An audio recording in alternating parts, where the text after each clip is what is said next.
my chest right in the morning, like a warning. Could have slept here for days. I felt your heartbeat, felt your mouth breathe, but it's not real. Akhirnya gue harus ngejilat lidah gue sendiri. Setelah berapa waktu lalu gue bikin video tentang kenapa gue jual Fujifilm X-T4 gue. Ini ada link videonya. Gue udah ngecengin Fujifilm X-T4.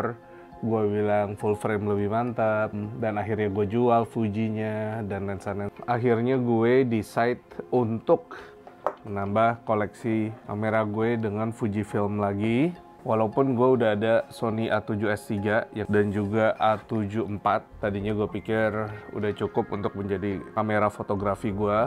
Tapi akhirnya, dan di video ini gue mau bicarain, kenapa gue pick up Fujifilm X-E4, X-E4. Jadi ini bukan video review, Fujifilm X-E4-nya juga udah lama, udah keluar. Tapi gue cuma mau spill aja, mau sharing aja. Balik lagi ke Fujifilm dan gimana rasa pakainya, dan gue of course juga akan sharing hasil jepretan-jepretan dari Fujifilm X-E4 ini dan juga perbandingan dengan hasil jepretan full frame Sony A7 IV. Alasan pertama adalah size and design. Nah, jadi pengalaman gue kalau tiap hari gue bawa ini ke kantor dan keliling-keliling atau weekend gue bawa ini untuk foto-foto, gue itu terlihat seperti paparazzi. Karena kameranya gede, bentuknya gede, kayak buat wartawan. Serius banget gitu ya. Gue berpikir, pingin sesuatu yang secara size and design-nya itu bisa semacam aksesoris gitu. Dan Fujifilm itu secara form factor itu ukurannya jauh lebih kecil. Lensa-lensanya juga jauh lebih kecil. Dan secara desain tuh retro looking. Jadi waktu itu gue berpikir gue pengen mencari sesuatu yang simple, easy to use, point and shoot buat just street photography atau foto sehari-hari, daily carry gitu. Dan gue pengen, menurut gue, kamera itu harus terlihat keren, experience untuk ngambil fotonya bikin lu happy. Jadi it's not just about the results, cuma proses mengambil fotonya. Dan akhirnya, dan gue suka banget dengan desainnya Fuji yang kelihatan retro. Jadi sebenarnya waktu awal gue tuh berpikir gue akan pick up Fujifilm X100V. X100V mirip banget sama X-E4 ini, bentuknya retro, ada silver and black. Tapi Fujifilm X100V itu adalah fixed lens 28mm, I think 2.8. Nah, akhirnya gue pergilah ke toko kamera di STC, gue coba-coba, dan gue coba-cobain di tangan. Ternyata setelah gue coba-cobain tuh terlalu besar gitu. Maksudnya X100V cukup bulky, I think cukup lebar seperti tangan gue. Dan yang bikin gue gedek itu lensanya nggak bisa diganti-ganti, jadi sangat terbatas. Terus setelah gue di kamera itu lihat-lihat, banding-bandingin X-E4 lagi, XA, X Pro 3, segala macam, X-T30. Akhirnya pilihan gue jatuh ke Fujifilm X-E4 ini. Jarang banget kelihatan reviewnya, jarang banget orang lihat, orang beli, orang ngomongin. Tapi ternyata sensornya sama persis dengan X-T4. Dan juga bentuknya kecil dan masih kelihatan retro. Dan yang paling penting, ternyata lensanya itu bisa diganti-ganti. Dan setelah gue coba di tangan, gue coba jepretannya, akhirnya gue decide untuk ngambil Fujifilm X-E4 ini waktu itu. Masih ngomongin soal size, selain body kameranya yang of course kalian bisa lihat beda banget ya. Yang paling penting juga adalah ukuran lensanya, karena bukan bodinya aja tapi lensanya. Nah, sebagai perbandingan ya, ini adalah lensa Fujifilm yang 35mm f1.4. Ini adalah 35mm f1.4 untuk Sony. Jadi seperti kalian lihat, perbedaannya jauh banget guys. Ini tuh mungil. mungil banget ya, chill. Nah, kalau ini lumayan gede. Jadi perbedaannya sangat signifikan banget. Jadi kalau bayangin kalau kalian ke restoran atau lagi ngumpul-ngumpul sama temen, brek gitu ya, taruh dua kamera ini di meja, bedanya besar banget. Terus ini juga 24 mm, ini 24 mm f1.4 G Master. Mungkin equivalentnya adalah 16 mm juga. Ini yang untuk Fuji, ini merek Sigma 16 mm f1.4. Seperti kalian lihat, ini lebih ramping, lebih kecil. Jadi secara ukuran lensa-lensanya aja terlihat di meja ini udah terlihat banget, beda banget. Nah, kecuali ini ya, kalau ini adalah Fujifilm 85 mm, which is equivalent kalau misalnya di full frame itu 135 mm. Ukurannya kecil banget guys. Kalau kita ambil yang 135 untuk full frame itu jauh lebih besar. So, jadi secara size, handling, and design, si Fuji ini akhirnya lebih cocok untuk everyday carry, lebih cocok untuk casual shoot, dan nggak terlalu banyak menarik perhatian, dan juga sebagai aksesoris keren. So, itu akhirnya kenapa decide di Fujifilm X-E4. Nah, yang kedua adalah soal color. Nah, kalau Fujifilm itu, baik X-T4, X-E4 ini, dan semua kamera Fuji yang lainnya, terkenal banget dengan yang namanya film simulation. Jadi film simulation itu adalah simulate hasil warna dari film-film mereka sebelumnya waktu zaman film. Nah, itu tuh udah ada langsung di dalam sistem kamera ini, hasil JPEG-nya udah langsung ke bake.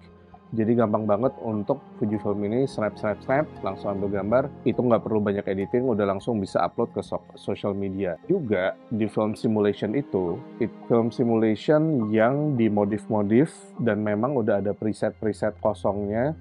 Kalian bisa save film simulation itu di dalam kameranya sendiri.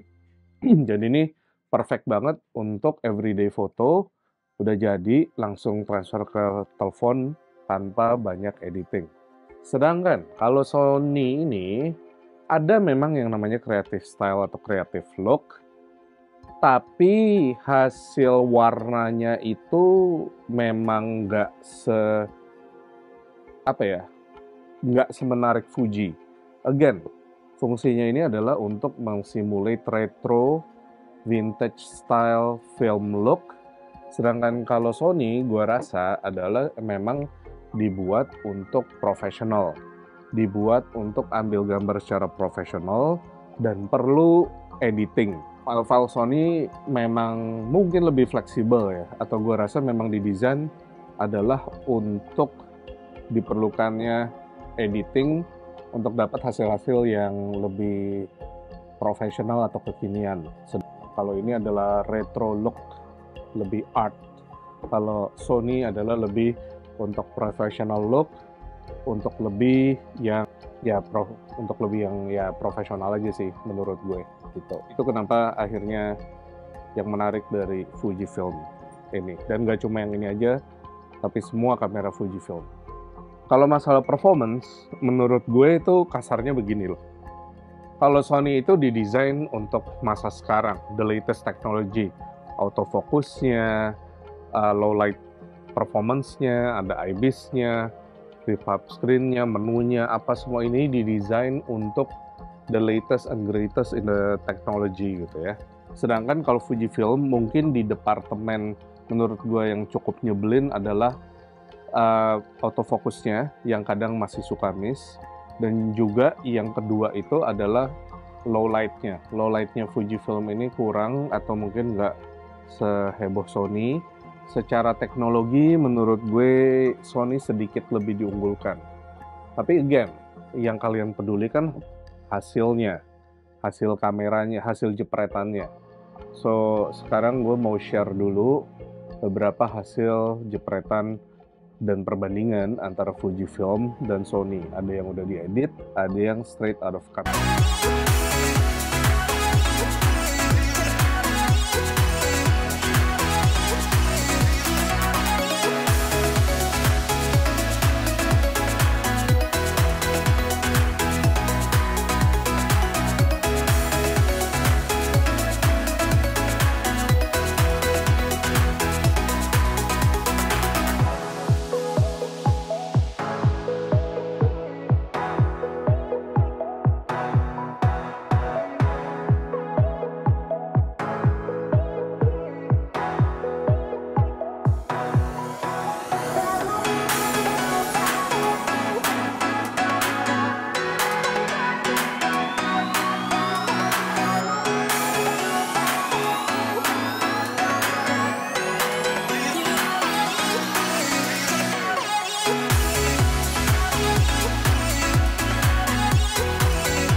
Nah, faktor juga antara Fujifilm dan Sony, yang penting secara harga Sony lebih mahal. Kameranya lebih mahal, badannya lebih gede, dan pilihan lensa-lensanya, terutama G Master itu mahal banget.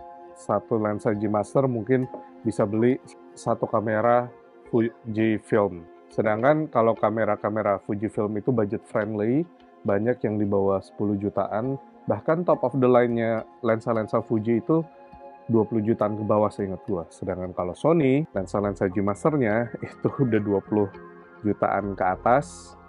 Ada juga yang 30 juta, 40 juta untuk lensa-lensa Sony. Kalau Canon nggak usah di ngomongin lagi ya. So, jadi secara harga definitely kalau Fujifilm itu lebih budget friendly. Tapi kalau secara aksesoris juga Sony lebih banyak.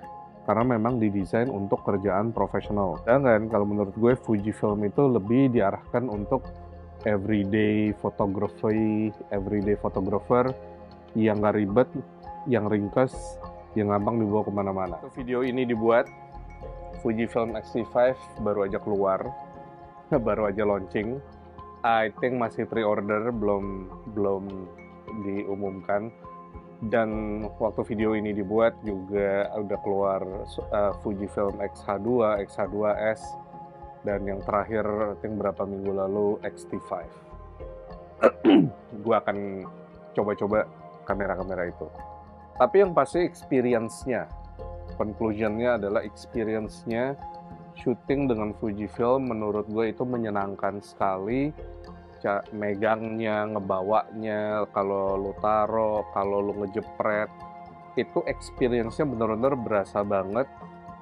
Kalau lu tuh apa ya, lu tuh fotografer gitu, lu berasa banget rasanya tuh pingin keluar dan ngambil banyak foto gitu. Sedangkan kalau Sony itu berasa kayak lo tuh profesional dan butuh apa ya, butuh alasan atau untuk keluar sana secara workflow jauh lebih ribet. Tapi ya kalau secara hasil memang kayak gue bilang Sony jauh memang diperuntukkan untuk profesional. Bukan berarti Fujifilm bukan buat pro ya, but memang menurut gue workflow-nya lebih simple Fuji.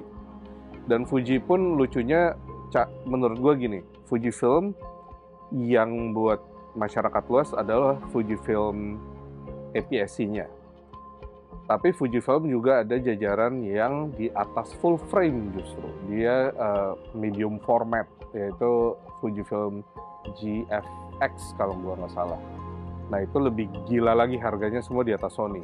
Kalau Sony, stick, ada full frame, ada APS-C, tapi Sony memfokuskan ke development full frame-nya dan cinema lainnya mereka. Jadi I think kiblatnya agak lebih beda dan fokusnya adalah lebih beda. So menurut gue itu aja. I still love Fujifilm, I still love Sony. Jadi kadang kalau gue jepret-jepret Fujifilm, gue juga from time to time masih pengen juga bawa Sony untuk get the the full frame look gitu ya. Itu menurut gue masih valid loh, masih ada berasa gitu loh. Jadi kalau misalnya untuk acara-acara yang penting maksudnya gue takut nggak fokus atau apa, itu gue masih bawa yang Sony-nya gue. Kalau yang hasilnya tuh bener-bener mau jeder, mau apa ya, gue ada waktu untuk edit-edit. Sedangkan kalau buat asal-asalan, buat lucu-lucuan, buat bareng teman, family, friend, itu gue lebih bawa Fuji aja untuk sehari-harinya. So, itu sedikit spill-nya gue tentang why Fuji. Menurut gue ini pas banget buat lo yang pingin everyday carry, yang pingin get the joy of photography again, untuk menciptakan art dan ya lebih buat di zaman social media gini. Menurut gue nih Fujifilm oke banget buat sehari-hari, oke banget buat social media, and stay tune soalnya gue juga lagi tergoda untuk Fujifilm X-T5. So So stay tune guys, dan I guess decisionnya adalah gue sekarang hidup dengan dua ekosistem, Sony dan Fuji. Unless gue nanti coba deep dive ke X-H2 dan X-H2S, but itu kita ngomongin di lain waktu lagi. Thank you so much for your time. Thank you buat mampir and keep on creating guys.